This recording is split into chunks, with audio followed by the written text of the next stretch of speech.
Adam, aka Gaming Shepherd. Welcome back to Higurashi, Watanagashi. Now, let's see. So in the latest episode, we were at school and did another game where we, as a punishment, had to walk around town in a meat outfit, which was pretty interesting. And we also went to this one restaurant where somebody who looked a lot like Mion was working. And we think she might be Mion's twin sister, but we're not entirely sure about that yet. We'll see. Anyway, teacher says, listen up everybody, and お料理は真剣にやらないと思わぬ怪我をします。これも授業ですから、ふざけないでしっかりやってくださいね。Alicia, yeah, wafted through the class in response. Half of the school today was going to be home economics class. The plan was for everybody to make curry rice and give it to the forest rangers who let this building be rented out as a school. If everybody were making curry in the same pot, it would have been more of a party-like atmosphere, but this was school after all. Excluding the youngest students, each one of us would be making our own curry, with the results being judged. いいですか？今でこそカレーライスは手軽で簡単で誰にでも作れるメニューということになっていますが、カレーは本来インドを発祥とする古式ゆかしいちゃんとしたお料理です。日本式にアレンジされたとはいえ、そこには古代インドの英知と文化が込められています。夢そのことをおろそかにしないように。真剣にやらない人は先生が本気で怒りますから、そのつもりで。That seemed like a needlessly passionate sermon on curry. Well, whatever. 知恵先生はカレーに命かけてるって噂でしたよ。採点はきっと厳しいですわよ。家庭科の点数なんか赤点でさえなければ適当でいいんだよ。適当で。適当なんて言わない方がいいよ。先生、カレーに関しては鬼だから。なんだよそのカレーの鬼って。初耳だぞ。普段は温厚ないい先生なんだけどね。どういうわけかカレーにだけはうるさいんだよ。そりゃもう熱中的なくらいに。秘伝のカレーを研究するためにって言って毎年インドに旅行に行ってるって言ってたもんね。風の噂ですと、ご飯は3食カレーライスで、たまに他のものを食べるときでも必ずカレー味というこだわりぶりらしいですもん。それ変質的というより変態的だぞ。何か悪い宗教にでも入ってるんじゃないのか。だいたいカレーなんてジャンクフードの筆頭じゃねえかよ。3食カレーなんて栄養的にも偏って。Funk. Embedded into the table right by my fingertips are chef's knife, needle and spatula hummed gently as they still quivered. The teacher, while still mixing her pot, was looking this way, smiling. ケイちゃん、それ以上言ったら埋葬される。Saying even a little bit more would make my situation a lot more dire. へいへい、しっかり真面目にカレーを作ればいいわけだろ。でも今日はそう簡単にはいかないのです。みーちゃんが。It's written all over her face.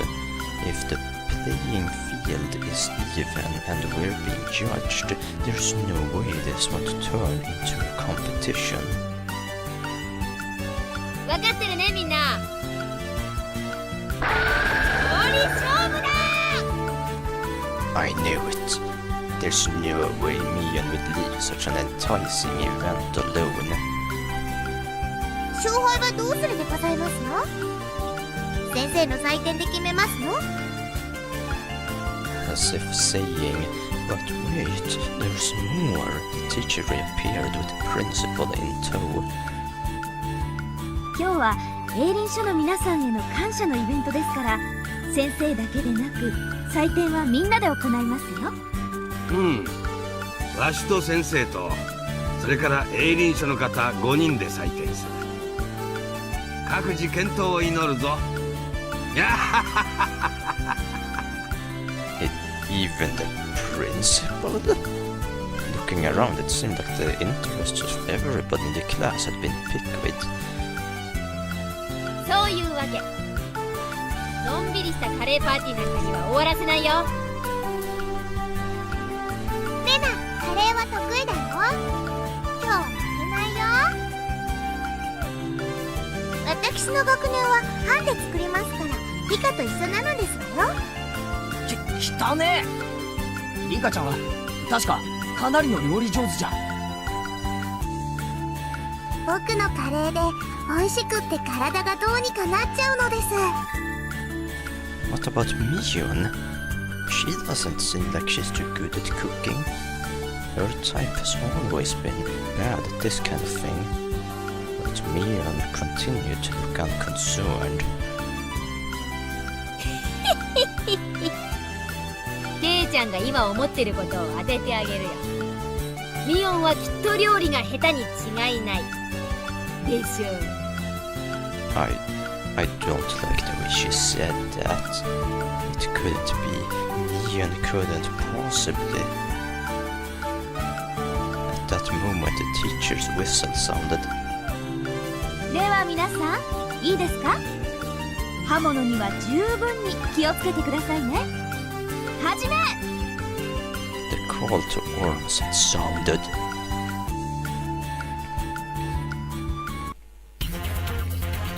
We had to use an outdoor kit to cook the rice, but it wasn't that difficult for a camping veteran like me. We put the rice into the canister, push it on to the bottom, and fill it with water to just about the wrist. 本当にそんな水加減でいいんですね。もっと入れないといけないそうですよ。 You filthy liar. If I put in any more, I'll just be left with some half-cooked porridge. さとこ、それが罠のつもりなら残念だったな。俺は慣れてるぞ、飯合炊飯は。はじめちょろちょろ中パッパ。赤子泣いても蓋取るな。ケイチくんすごいね。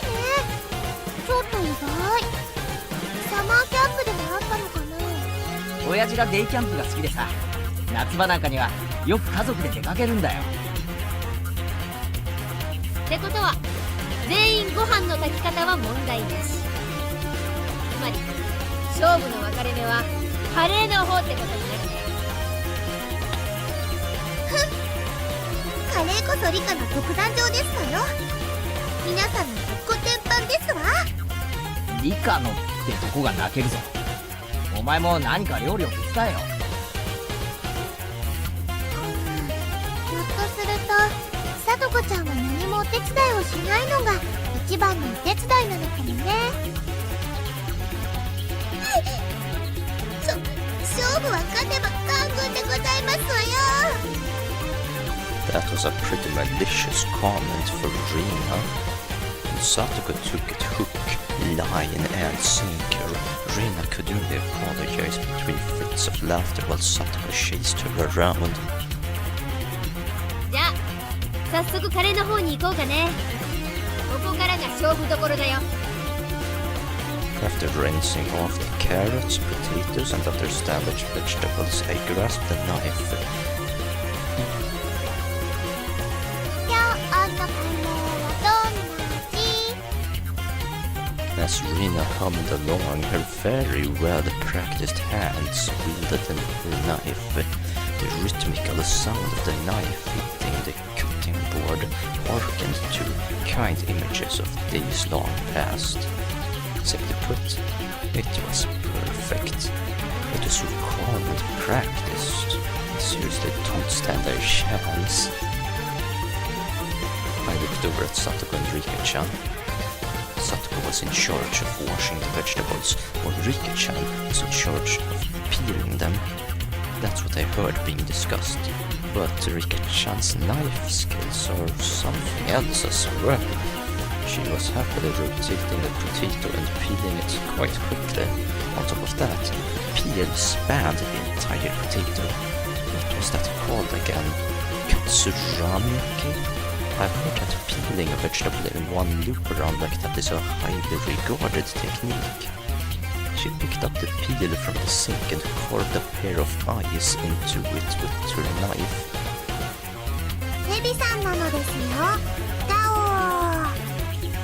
Saying that, she placed a longly peeled potato skin on top of the head of a boy from her group. She wasn't even breaking a sweat. When it comes to Rika-chan and cooking, I can't even hold a candle to her. But sure, do snakes make that sound? Alright then, how's Mia doing? She's definitely just fumbling along. There's no way she can peel up potatoes so effortlessly like that. Absolutely no way. 絶対嘘だ。トリックだ。 SFX だ。ワイヤーとか使ってるに違いない。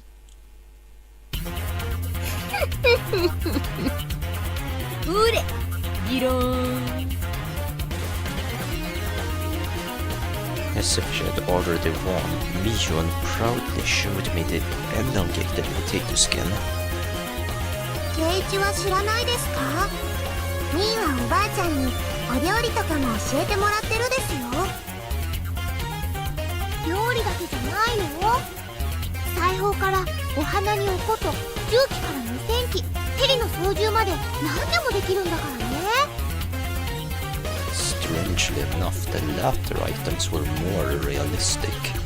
It was the first few items on that list that seemed like a lie. 本当はすっごくお料理上手なんだよ。面倒くさがって全然作らないけどね。 Damn it. I'm also really good at cooking, especially Chinese food. ケイチ、お湯を沸かして注ぐのは料理に入りませんです。 Shot down before I could even say it. ざまあないですわね。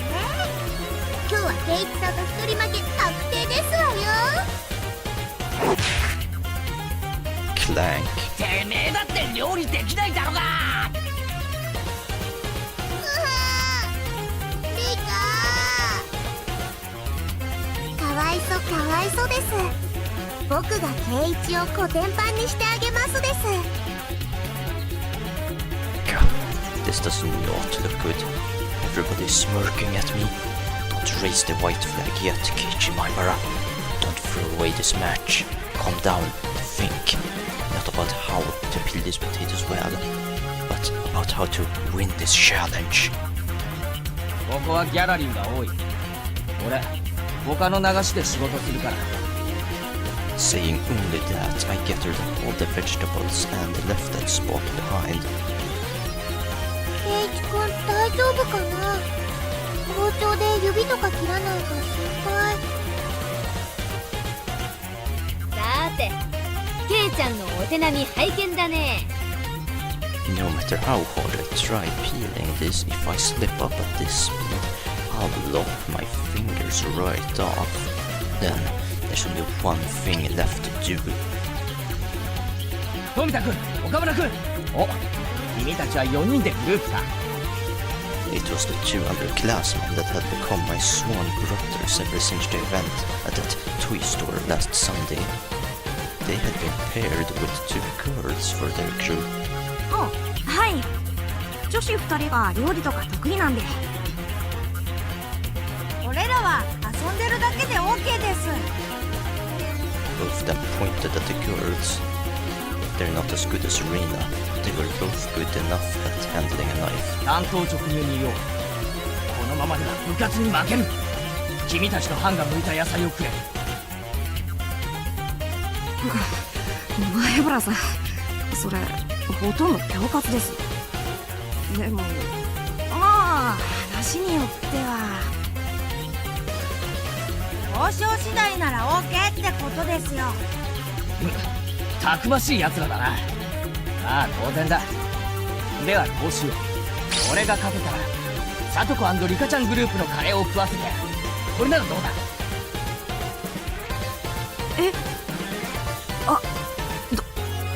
どうしようかな。Both of them were hesitant after such a weighty proposal. Just one more little push seems in order. Well then, let's make them an offer they can't refuse. I pulled the both of them close by the shoulders and made my offer in a hushed tone. もちろんさとことリカちゃんの食べかけをだ。スプーンもつける。Splooch. A red mist spouted vigorously from the noses of the two underclassmen. あら、ケイチさんも結構やりましたね。綺麗なじゃがいもですこと。Having brilliantly cleared the vegetable peeling challenge, I returned to my comrades in triumph. すごいねすごいね。ケイチくんの皮むき上手だよ。違うね。ケイちゃんが剥いたのはじゃがいもじゃなく牙でしょ。ああ俺はとっくに本気だ。てめえらまとめてぶっ潰してやるぜ。Having finished with preparing the vegetables, next is to boil a pot of water, then add the vegetables in order of which takes longest to cook. I learned this part from my mother when we went camping, but just cooking in order, it probably would garner a lot of points. Looking over at Rina, she had a variety of vegetables cooking together in a delicate balance. She wasn't being ambitious or calculating a way to win the game. She was making delicious food with a mother's touch. I had a feeling that I could somehow compete with Mion in terms of technique, but I would be no match for Reina. She was way out of my league. うちのお母さんのカレーはね、いっつも具だくさんだったんだよ。だからレナのカレーも具だくさんなの。本当は一晩かけてじっくり煮たいんだけどね。頼む。俺のカレーにも少しお力を貸してくれないか。ダメだよ。これ部活だもの。レナが負けないよ。When she enters club mode, even the normally kind Rina becomes an enemy. Looks like Rika-chan is cooking apples as well. Ugh, she's like a pro at this. But Miu? あ、ミヨンてめえ。そりゃなんだよ。ハンバーグなんてどこから。行事予定表で今日のことをあらかじめ知ってたからね。下ごしらえはバッチリってわけよ。私のカレーはゴージャスに行くよ。Upon closer inspection, it looks like Mion brought her own vegetables and spices and other ingredients. They were spread all over the place. Mion, just for today, you brought all this stuff from your house. 異議あり。先生、こんなのありですか。異議を却下します。美味しいカレーができれば先生は何でも OK です。For that normally serious teacher to go so far as to hand a star to the end of her sentence. Just as the rumor said, she's a through and through curly freak. レナとリカちゃんは天性の料理上手。私は入念な事前準備で、ケイちゃんはIt's hopeless. In the grand scheme of cooking, peeling the vegetables is only a small part of it. The hurdles I must overcome are just too numerous and too high. 前原さん、こっちこっち。 Turning around, I saw the voices calling me, belonged to the two underclassmen from earlier, Tomita-kun and Nakamura-kun. なんだよお前ら。その鍋はなんだよ。お前らの班のか。これ気づかれないうちに前原さんの鍋とすり替えてください。うちの女子のカレーなら前原さんが作るよりは出来はいいと思います。 You guys, for me? 勘違いしないでくださいよ。僕たち前原さんに勝ってもらわないと。そう。 Oh, that's right. If I don't win, then the talk of eating Satoku and Rika-chan's curry goes right out the window. It seems like you guys are getting riled up about this too. すまん。世話になる。だがお前らのグループの女子がよく許したな。前原さん、俺たちも本気ってことです。 Filling in on day duty 3 times. These guys, to assure me victory, have paid the price. That gaze filled with burning conviction from elder-classmen. Yeah, I'm not fighting this alone. I'm fighting this with everyone. 任せておけ。腹は空かせておけよ。絶対に食わせてやるからな。お待ち申し上げております。 It's a gas stove, so controlling the heat is easy. All that's left is to let it stew a bit. The delicious smell of curry began wafting upwards. The pot gifted to me by my two underclassmen certainly drew some double takes. Rina even looked surprised when she came to take a look, so it must be pretty good. ちゃんやるじゃない。これは最後までわからない勝負になったね。ケイキくんのカレー、レナも食べてみたくなっちゃうな。レナのカレーもミオンのカレーもみんな強敵だよ。俺の最善は尽くしたが結果はどうか。ケイキさん、リカが呼んでますわよ。言ってあげてでございますわ。 What? Rika-chan's calling me? What could it be? Well, whatever. While I'm at it, I can get her some intelligence on the way anyway. Rika-chan was doodling on the ground in front of the pot, because all that's left is to let it stew. Even then, it's good to know that she doesn't leave the stove unattended. よ、リカちゃんの方はどんな具合だい？カレーさんなのです。 Huh? Rika-chan was doodling something strange and introduced it as Mr. Curry. カレーさんはすごいのです。目からビームも出ます。ビー。 Apparently, Mr. Curry shoots beams from his eyes. Drawing a beam with a stick, she etched a line towards my feet. Does this mean I've been shot with a laser? バリアー！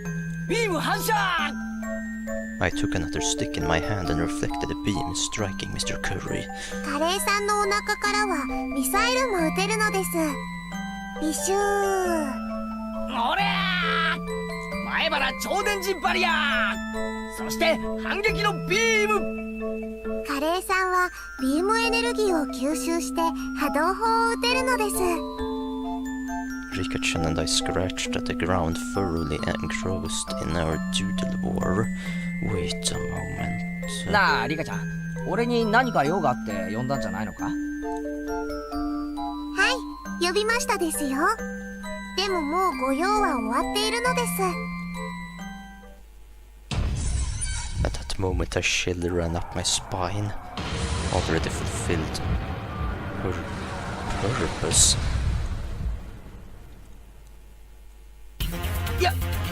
やられた！ Headed back to my pot. Standing there, just as I feared, was Satoku. With no question asked, I drop-kicked the back of her head. をしますの？レディの頭を何だとお思いですの？なことはどうでもいい。まさかサトコ、俺のカレーに何か混ぜたんじゃ。失礼な。そこまで落ちぶれてはおりませんわ。こう見えても私フェアですのよ。じゃあこのよくわからない並べ方をしてあるしゃもじとかお皿とかはなんだ。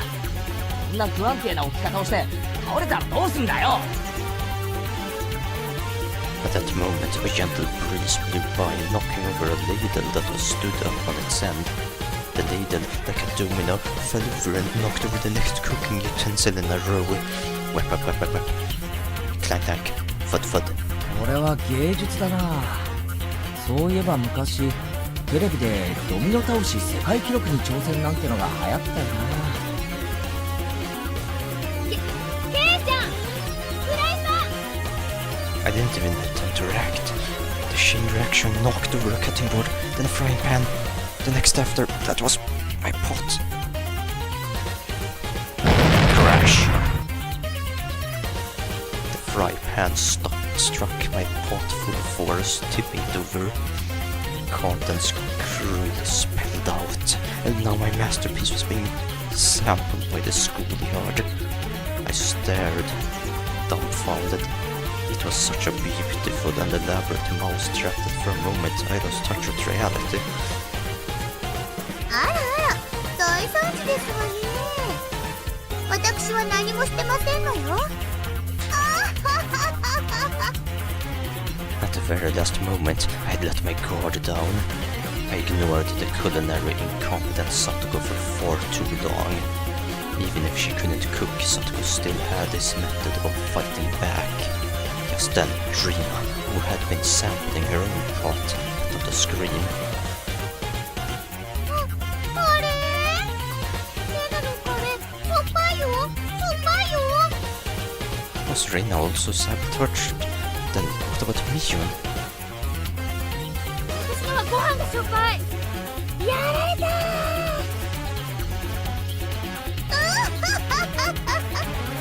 これで邪魔者は戦う前に全て一掃でございますのよ。せっかくの力作が台無しなのです。かわいそかわいそなのです。かわいそかわいそですわよ。Rika-chan and Satoko rubbed my dumbfounded head to their heart's content. Pushing the desks together, it was about time for the meals to be judged. The delicious odor of curry spread throughout the courtyard. The members of the forestry service, to whom we owed gratitude for their daily work, were guided to their seats. The principal gave a bit of a ceremonial introduction. Next, the teacher expressed her desire for them to judge the curry contest. The men from the forestry service seemed to like that kind of thing and gave their enthusiastic approval. さて、皆さんできましたね。ではこれから審査員の皆さんと校長先生と私で試食をしますからね。 Everybody in the class brought up their painstakingly made curry and arranged them on the desk. The only club members who managed a decent result were Rika-chan's group. Knowing full well it was a failure, Reina plated her curry for the judges. She already knew she was going to get a low score. But at least she was still able to serve hers. Both Mion's and my curry were completely obliterated, so we couldn't even line them up on the table. The judges started from the curry made by the lower grades. They had a lively discussion praising the food. Finally, it was our curry's turn. 次は竜宮くんのカレーであるな。実にうまそうである。The principal cheerfully shoveled a spoonful of Rina's salted curry into his mouth. Of course, his expression immediately changed. あらあらあら、竜宮さんどうしちゃったんですか？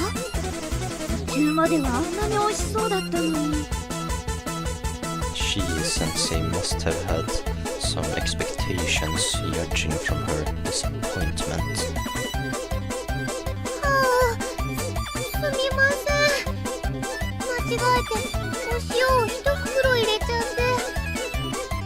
The rest of the judges grimaced after they each had a bite. I feel sorry for them. 失敗こそ成功の調味料だ。次回に期待するぞ。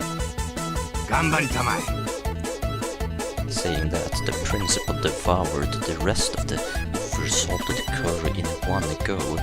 Truly, oh man, amongst men. Rina was down and out. Her offensive capabilities were something else, but she was defeated due to her weak defense.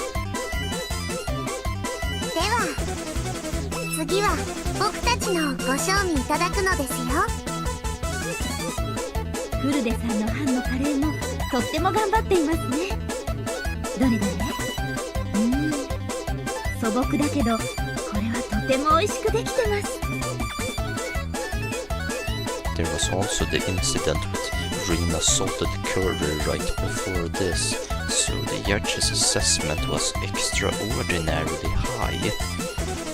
Maybe not just extraordinary, but perhaps today's forerunner. The judges began a heated debate. One of those judges let out a sigh as he removed a chunk of carrot with his spoon. この子のカレーも結構悪くないけどな。俺、人参嫌いなんだよね。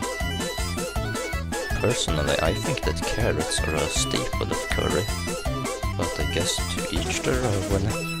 However, seeing that, Rika-chan read the nameplate on the chest of his coveralls and began to speak. ダメですよ、教授。人参を残してはいけません。What is she saying all of a sudden? Everybody turned to Rika-chan with a stunned look. But what Rika-chan just did was super effective. The carrot-hating judge began stuffing his face with curry while tears streamed down his face. 教授、おかわりありますですよ。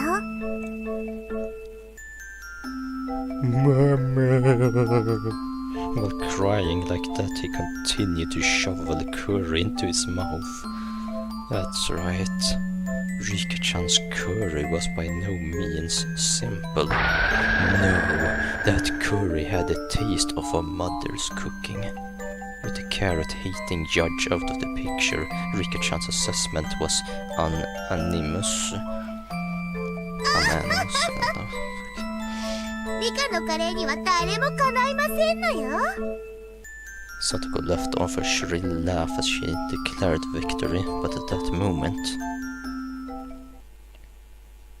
騙されてはなりません。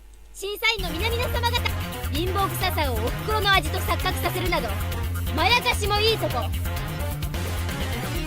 皆様方が本当に食べたかったのはこういうカレーじゃない？ Oh... All of a sudden, in all its perfect glory, Mion's curry. Not only the judges, but the teacher, the underclassmen, and of course myself could only gasp in admiration. Hamburg steak with a demi-glaze sauce and a fresh salad. It's a set. It wouldn't be stretching it to say that this was a full course meal. It's perfect. Perfectly made. すごいすごい。みーちゃんすごい。みーちゃんすごい。Satoko was also shocked. Even Rika-chan couldn't hide her surprise. It seems the victor was decided without even needing a taste. Of course, the hamburger was hand-kneaded. The salad also had a home-style dressing, but of professional quality, and the curry not even on microwave enough grit. とっても美味しい。実に豊かな味わいですよ、園崎さん。このカレーこそインド6000年の英知と日本人の食文化の美しい融和の生きた証。先生、感激です。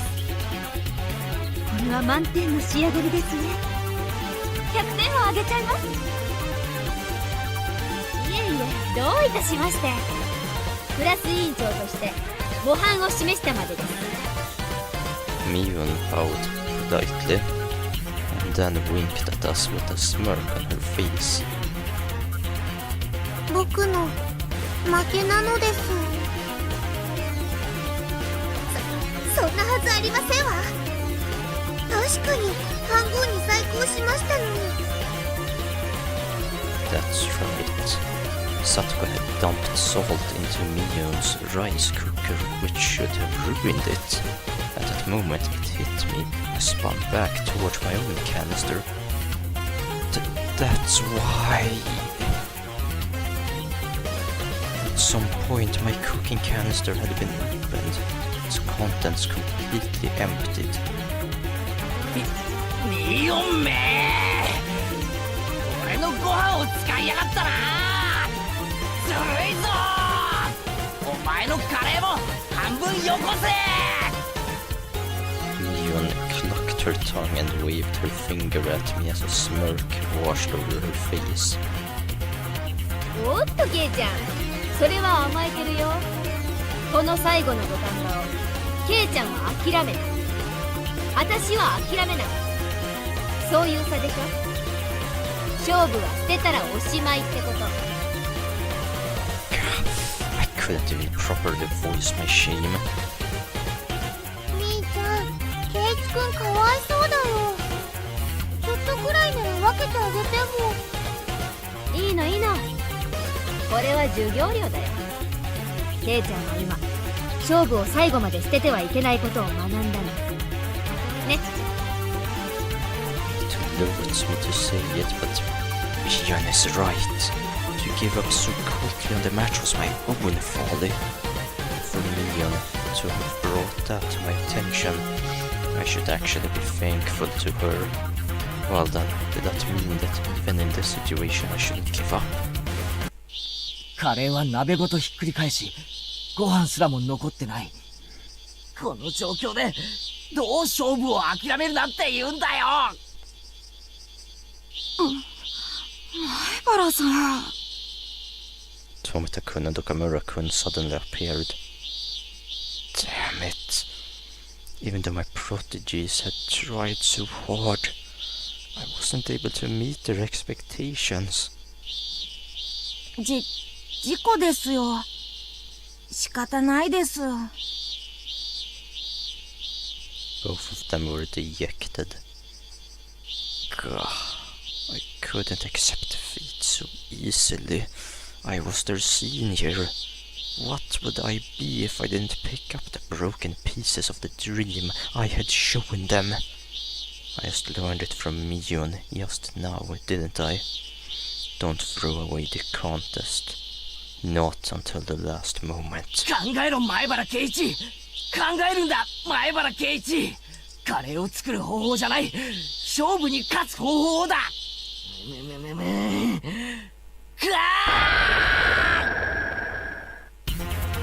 I had an idea. I didn't think it could turn the tables, but it was better than nothing. 富田君、手を洗ってこい。手伝ってくれ。岡村君には探してきてほしいものがあるんだ。了解です。 Both of them dispersed after receiving his instructions. おお、最後にケイちゃんがどう上がったか見せてもらおうじゃない。王将際の悪い男は嫌われますのよ。うるせえ。俺の最後の勝負を黙って見てろ。まずミオ、お前の飯盒をもらうぞ。嫌とは言いません。別にいいけど、しょっぱいよ。レナも手伝っていいよね。ケイチ君非常事態だし。そう言ってもらえるなら心強い。じゃあレナ、お茶を入れてくれ。はあ、信頼されてない。それからサドコ、そしてリカちゃん、一騎打ちを申し入れる。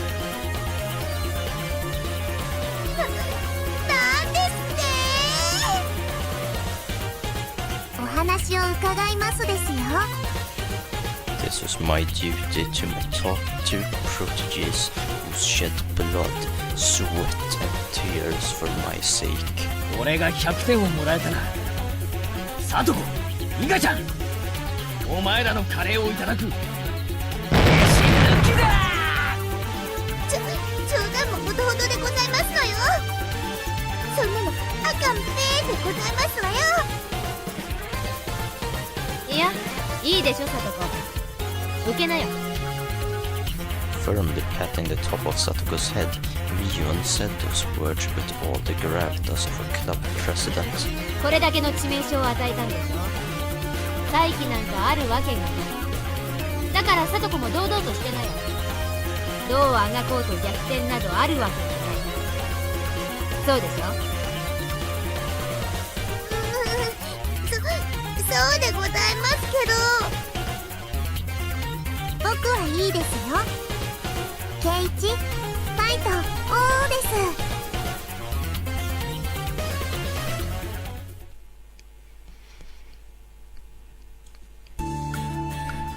The judges, seemingly growing tired of sampling the various curries, were debating each entry. From what little they overheard, it seemed that Mion's impending victory was not in question.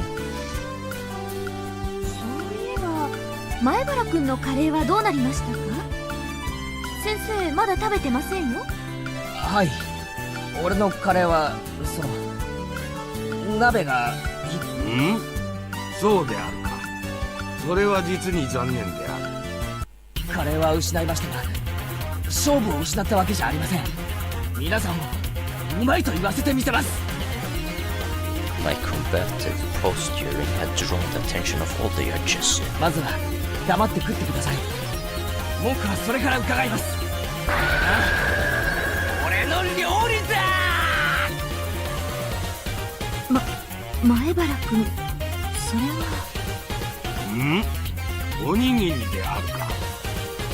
The judges smiled dryly at the simple affair that was quite in contrast to the preceding bravado. Rina poured tea into the cups she had brought over from the break room. バカにしてますわ。それにほら、中身も何にもないただの塩握りではありませんの。こんなの勝負になりませんわ。確かに塩加減は悪くないかもしれないけど。 Trina's expression told me that she thought this was a great idea, but it might still not be enough to win the match. 前原さん、本当になので後輩諸君、よく尽くしてくれた。大丈夫、黙って見てるんだ。The judges were chewing with their mouths full and sipping at tea.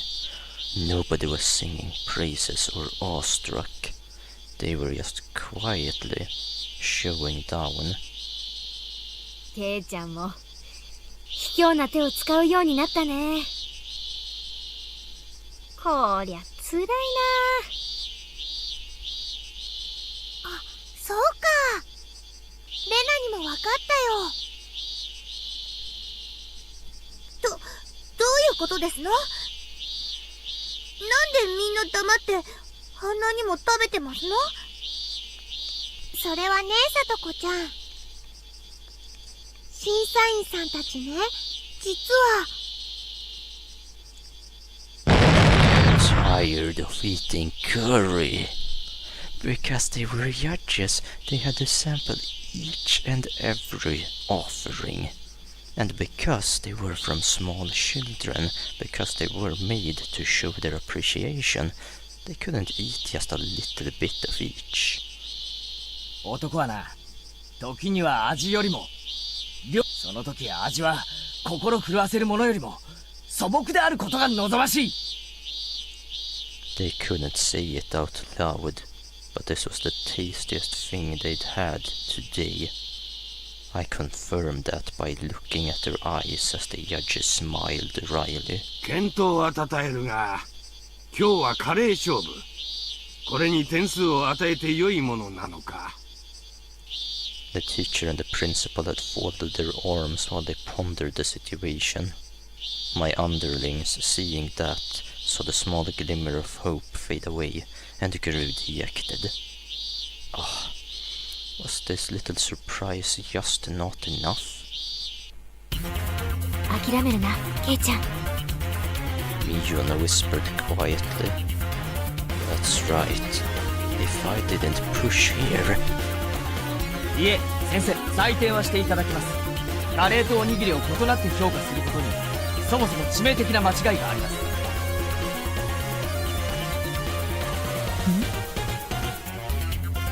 前原くん、何を言ってるんですか？カレーとおにぎりがなぜ？ The principal stopped the teacher. It looked like he was giving me one final chance. The judges, having eaten their fill, quietly waited for my statement. 本場インドのカレーは何というパンで食べるそうですね。ですからこのカレーライスという料理はそれを取り入れアレンジした日本の食文化の一つと言えるでしょう。冒頭に先生がおっしゃられた通り、インドと日本の文化の融合の結晶なのです。前原くんの言うことはわかります。でもそれとおにぎりにどんな関係が？とても簡単なことなんですよ。カレーはお米を美味しく食べるための知恵なんです。 Rice was introduced to Japan from ancient China. Our agricultural forebears wandered the fields, fighting the elements, disease and pests to grow and raise our rice-centric culture. Yes, the Japanese people had formulated a plethora of dishes, but those were nothing more than attempts to find ways to enjoy eating rice. In other words, カレーもおにぎりも同じ米食文化の結晶なのです。 it was scattered at first, but slowly grew into a steady roar. It was a thunderous applause that praised me. よまいごともほどほどになさいませ。認めませんわよ。先生はカレーの出来を採点してますのよ。こんなのは採点外。0点がふさわしいに決まってるでございますわ。先生、圭一君は頑張ったんです。認めてあげてください。カレーの授業のはずだったのにどうしましょう。 Miyun stiff. Wait. Jesus. Miyun, stifling her laughter, stepped forward. かつてフランスからある高名なシェフが来日した時、ホテルの人たちがさまざまな材料をフランスから空輸したんだそうです。でもそのシェフはそれらに見向きもしませんでした。どうしてなのですか？本場の材料さんなのですよ。シェフは地元の漁港へ行き、日本で採れた新鮮な幸を使って料理を作ったそうです。食文化は決められたルールに縛られるものじゃない。文化なんです。日本に来れば日本の文化と掛け合ってまた新しいものを形作る。だからカレーもおにぎりも同じ日本の文化なんです。Miyun? She was providing fire support. I had to be grateful. The judges were somehow moved by this complicated yet baseless trivia. A stern look washed over the teacher's face as she refolded her arms. 前原くんはカレーのお鍋をひっくり返してしまったそうですね。危ないから気をつけなさいと初めにあれだけ言ったのに。すみません。ですが前原くんや園崎さんが言うように食文化には垣根はありません。人を心底感嘆させるものなら、その形式は何ら差別されるものではない。じゃあお鍋をひっくり返したので減点20。でも今日だけですよ。くじけないで頑張ったので特別に20点プラス100点をあげておきましょう。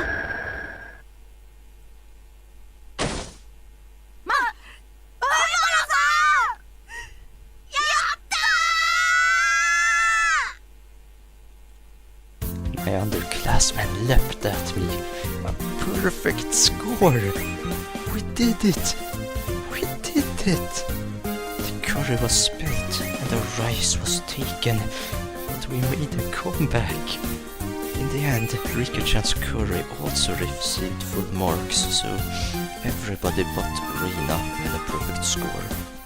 Since this contest was outside the scope of regular club activities, there wasn't any particular penalty game. Rina breathed a sigh of relief. さて約束だぞ。さとこにリカちゃん、君たちのカレーは没収する。それじゃ私たちのお昼がなくなっちゃいますわ。Satoko stomped angrily at the ground in frustration, but the price of defeat was absolute. と言いたいところだが情けだ。半分は食ってよし。圭一、ありがとうなのです。My two proteges peered over from the sidelines, tears of joy streaming from their faces. We exchanged glances that would only be understood amongst men. We did it, my brother-san. This is all thanks to you. We flashed each other our thumbs up. さてこのカレーは後輩たちに渡してって言った。俺も腹が減ったよな。自分のおにぎりでも食うか。で、あれ There was no trace of my onigiri. The ones I had set aside for myself included. As I peered around searching for them, the principal clapped a hand on my shoulder. さっきの前原君の話を聞いていたら、噛みしめる米の味がひときわ美味と。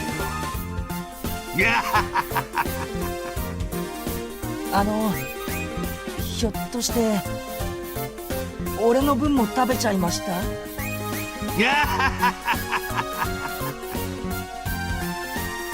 ？The principal simply laughed without answering. Seriously? My eyes half brimming with tears and my stomach rumbling. I was called over by the teacher. 前原くん、さっきはああいう場だったので満点ということにしましたが、分かってって何がっすか？ There was an odd glint in the teacher's eyes. If I had to describe it, it was curry-colored. Like a pot of stewing curry, her eyes whirled around in a spiral. A chill washed over me. The teacher clutched me by the shoulders and drew me in closer until our noses were almost touching. カレーはこの世で一番尊くて神聖な素晴らしい料理です。それとおにぎりを同一扱いするなんて断固許せません。いいですか？カレーは四大河川文明に匹敵する第5の文明として古代インドに生まれ、アショカ王の時代にカピラ城で釈迦の生誕にバンコク食文化博覧会が絶賛して、ミシュランぐるぐるエッフェル塔すらもカレー漬けをぐつぐつ煮込んで、ターメリックを寝ても覚めてもカレーカレーカレーカレー。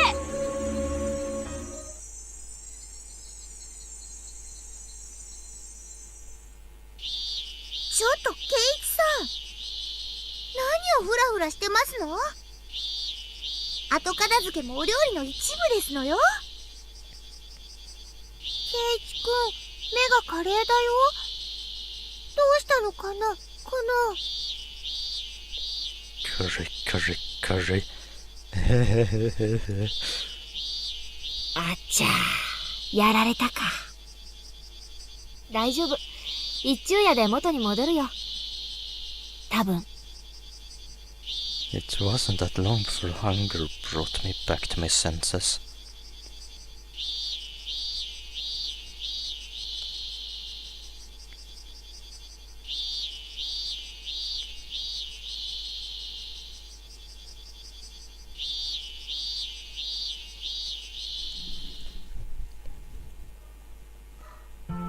In the end, all of the onigiri was eaten by the principal, so I had to make do without lunch.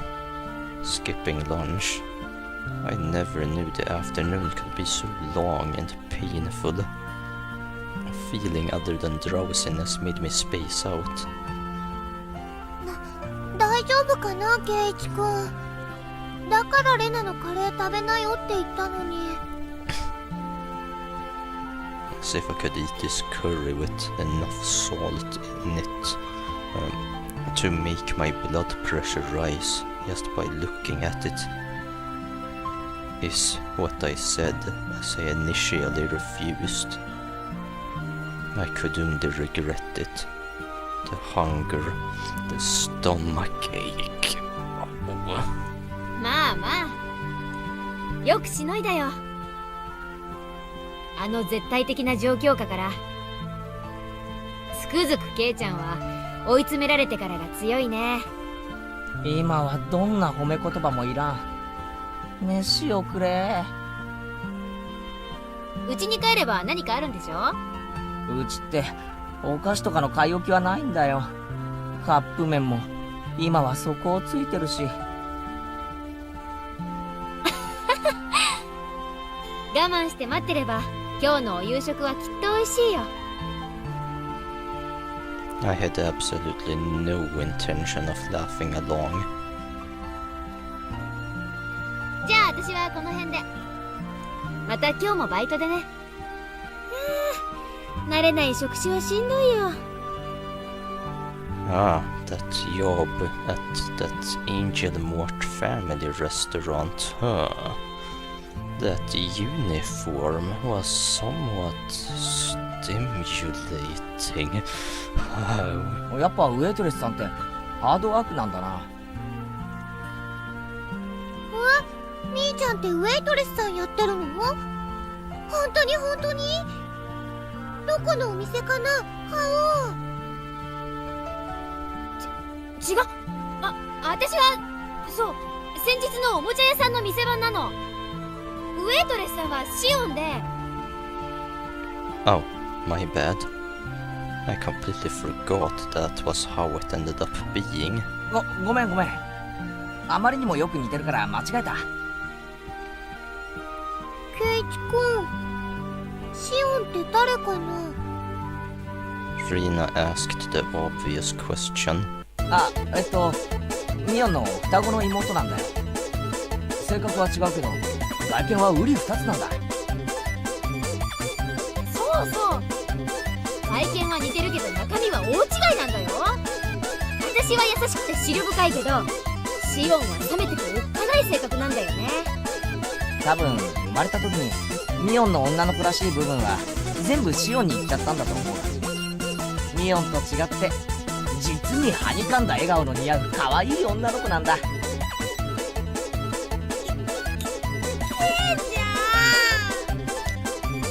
Rina interjected as her eyes darted back and forth from our exchange. そうなの？レナ会ったことないの？みーちゃん、妹がいるなんて話してくれたことあったっけ？Shion's existence was already being exposed as a cover-up. I couldn't help Miyun out here. I could only help her end this charade.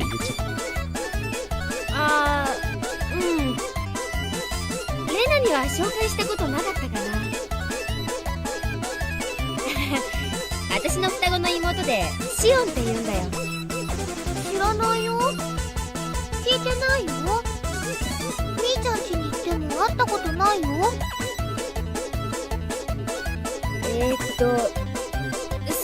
そのほら知ってるでしょ。バッチャと住んでるのは私だけだから。シオンは沖宮の実家に住んでるの。あんまり仲が良くないからこっちには来ないんだけどね。Trina's face indicated she wasn't sure if she was convinced. She was usually a bit of an airhead, but she was unusually sharp when it came to these kind of things. まあ嘘じゃないんだ。信じてやってくれ。 As she said, "Yeah, I believe you," a smile suddenly blossomed on Rina's face. レナもいつか会ってみたいな。今度レナもお顔を見に行ってみるね。どこのお店で働いてるのかな。そのShe's getting more tangled in her little web. I could tell that Mian was getting increasingly frantic. I wanted to help her out. It was hard for an outsider to butt in on family issues. ごめん。バイトも急がないと。じゃあね。レナにケイちゃん。また明日。On unilaterally ending the conversation, Mian headed home. No matter how you looked at it, she was running away. We'll just label this one as an emergency escape. 兄ちゃんなんだか可愛かった。なんでかな。Rina giggled in amusement.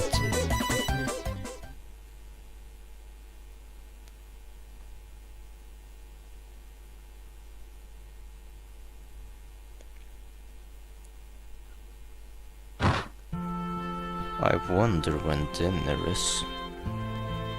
Would lying down be the best way to conserve energy?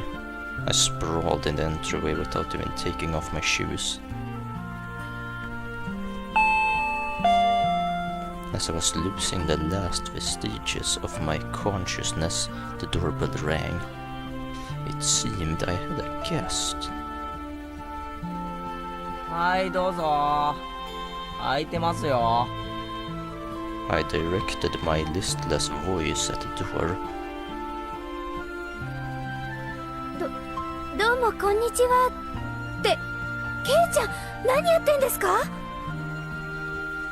It seemed my guest was Miyun, or rather, Shiyun. She seemed shocked when she saw me sprawled out in the entryway. シオンか。またどうして？ I thought that Shiyun's existence was an illusion that was limited to when Miyun was at the restaurant. That's why I never even considered that Shiyun would appear here. お姉に聞きましたよ。今日のお昼部活で大変なことがあってご飯食べられなかったんですよね。ああ大変だったぞ。聡子に鍋を倒され、ご飯はお前に盗まれて。だから私、シオン。She grew red and began to mope. That's right, she was the younger twin right now. すまん。それでなんだよ。空腹の俺のために差し入れでも持ってきてくれたのか？ありゃ、図星を疲れちゃってなんだかがっかりですけど、これ。With a disappointed smile, Shiyun held out the small bento box she had hidden behind her back. 本当に差し入れなのかよ。サンキュー。お姉が学校に持って行ったハンバーグの残りがあったんで、ちょっと持ってきました。お夕飯前だとは思いますけど、いかがかなって思いまして。迷惑でしたか？迷惑なんてめっそうもない。すげえ嬉しいよ。本当に食っていいのか？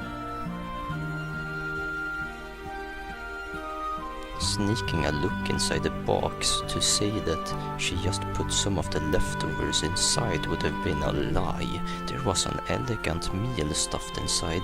本当にいいのか？これタバスコとかがいっぱい入ってるとか、そういう冗談じゃないのかよ。もうお姉じゃないんですから、私そんなことしませんよ。別に嫌なら無理しなくても、帰って自分で食べちゃいますから。 Saying that, she pouted cutely and made a motion as if to snatch the box away. There were some times that made me doubt that she was the same person as Mion, and this was undoubtedly one of those moments. 全然嫌じゃないです。感謝の心を忘れずに噛み締めたいと思います。そんな鼻水垂らされて感謝されるほどのことじゃ。Shion, who had thought that I might not take the bento, looked down happily. 何もないけど上がっていくか。お茶くらいなら出せるかも。ごめんなさい。またの機会にします。私バイトに行く途中ですから。Oh, that's right.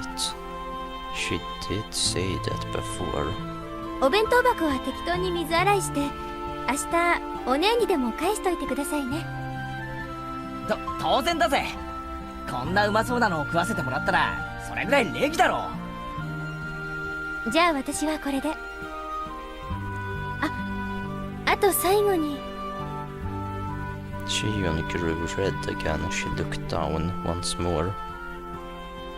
お姉がカレーの時、黙ってケイちゃんのご飯取っちゃいましたよね。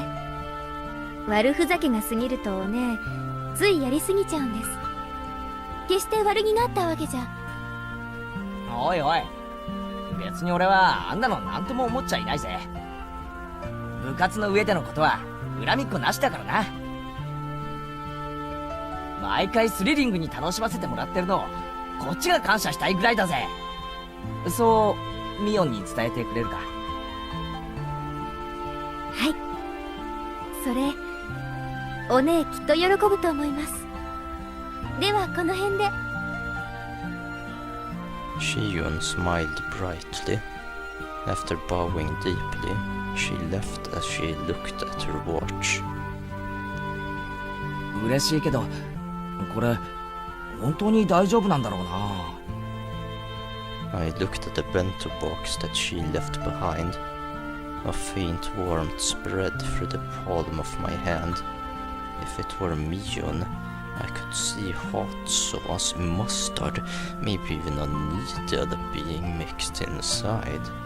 But really, I don't think she would go so far as putting a needle in there. I opened the box once again and hesitantly tasted a bit.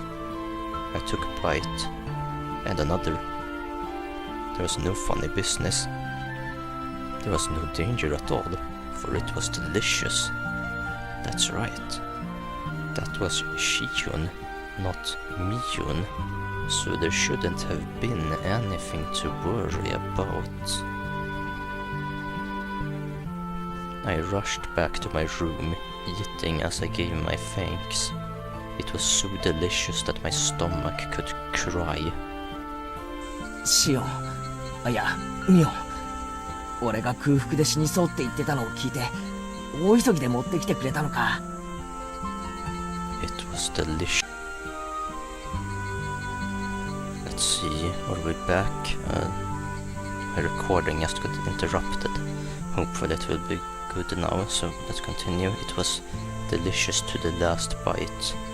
By the way, nothing strange had been mixed in. I was a bit embarrassed at myself for being so skeptical.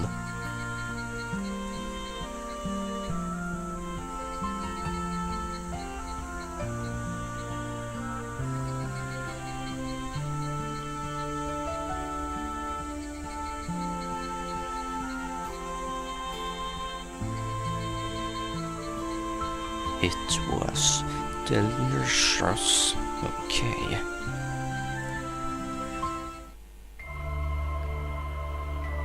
What is this about? おいミオ、これ何よケイちゃん。 I thrust the bento box she'd given me yesterday at her face. 昨日差し入れてもらった弁当箱だよ。ごちそうさま。うまかったぜ。あ、 Mion's face quickly flushed bright red. Hey now, you were the one pretending to be Shion when you gave it to me. You're gonna give it away if you get all ready like that when you're being Mion.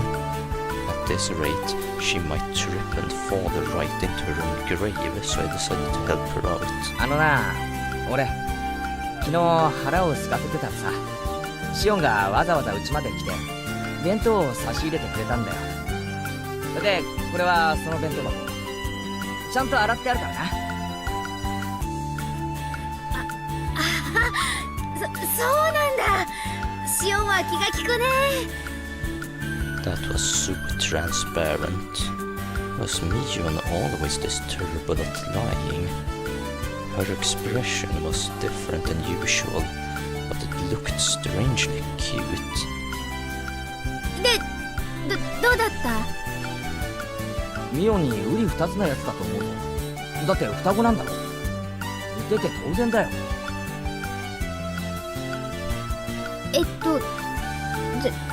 じゃなくて、Mion looked kind of bewildered, like she was waiting for a specific answer. When she said impression, maybe she didn't mean Shion, but the bento. ああ、もちろんうまかったぜ。本当に？俺は食い物の感想には嘘はつかないぞ。俺がうまかったって言ったら誰が食ったってうまい。万人におすすめできる評価だと思っていいぞ。シオンに実に美味しかったって伝えておいてくれ。シオンにね、伝えておくよ。きっと喜ぶと思うよ。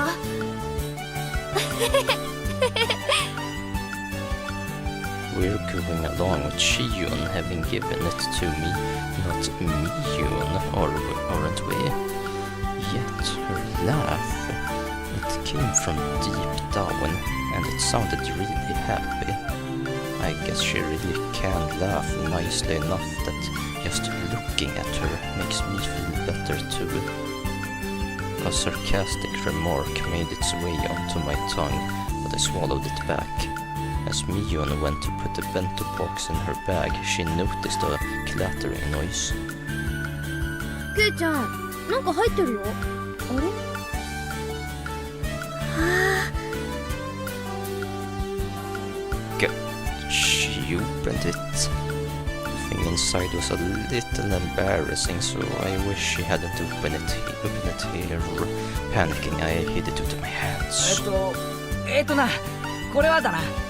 うちのおふくろがお礼に入れとけって言ったんだ。別に俺のセンスじゃないんだからな。誤解すんなよ。綺麗。飴だ。There was a handful of candies neatly wrapped in paper inside a sparkly clean bento box. When I was cleaning the box out yesterday in the sink, Mom came over and interrogated me, and I fessed up as to who had given me the food. Then she told me that something like this called for a display of gratitude. I didn't want to because it was embarrassing, so I argued that it wouldn't be like me to do that. というわけなんだ。まあ、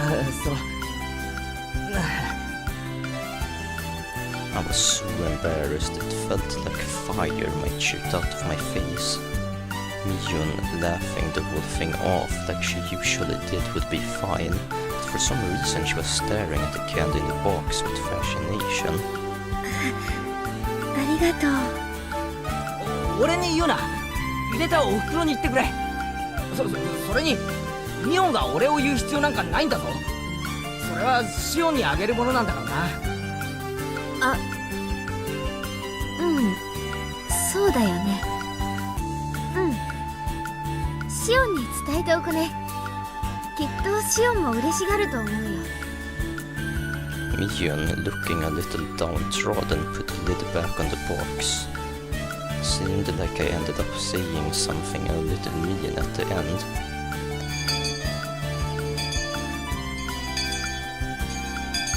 今日はなんだか姉ちゃんほんわかな感じだね。いいことでもあったのかな風邪でもひいたんではありませんの？お顔が赤いのはきっと微熱のせいでしたよ。ってリカ、なんで私の頭を撫でますの？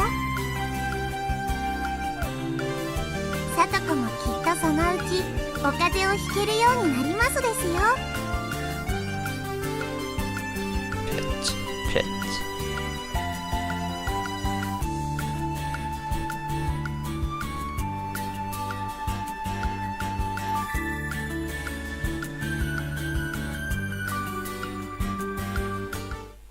Okay then.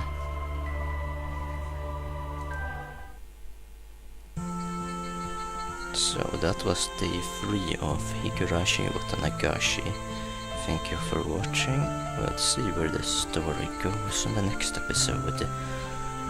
Maybe we'll meet Miyun's sister Shiyun again.